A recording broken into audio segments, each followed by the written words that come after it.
unwrap Christmas presents tomorrow. Tonight in 7 News Flashback, we look at what was under the tree a quarter of a century ago. The 80s marked a turning point when toys and technology combined.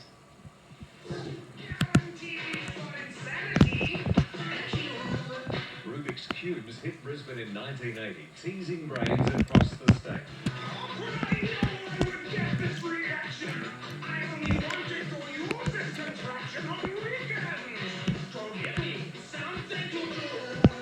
Years later, Queensland was swept by a new phenomenon.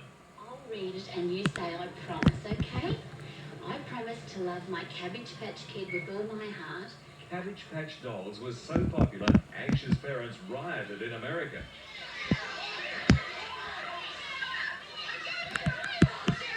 Queenslanders were calmer, but there was no shortage of people forking out $45 for the latest fad. Cheap clones soon hit the shelves. The FBI was called in. The real Coleco doll is of considerably better quality, has a lot more detail on the face. You can see the dresses and everything else. It's just a better made doll. It was the 80s. Adults were deciding between VHS and Betamax. Teenagers were pumping 20-cent coins into video game machines. Only expensive electronic games for Christmas would lure them back home.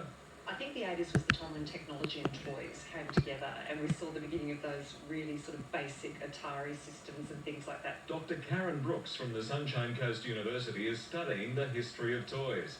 Over the past 20 years, she says there's been a radical shift in the way games have been marketed.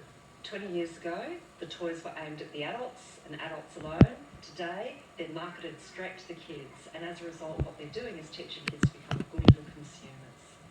And you can't buy one, you have to buy the collection, and they draw a pest to power, kids nagging their parents to buy more.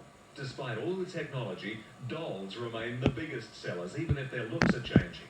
Regardless of what's under the tree now and into the future, Dr. Brooks says parents need to remember one thing. When they do buy their children, I hope they do play them with them, because I think that's part of the pleasure of a toy and a child, is playing with an adult and playing together. But that's the whole purpose of toys.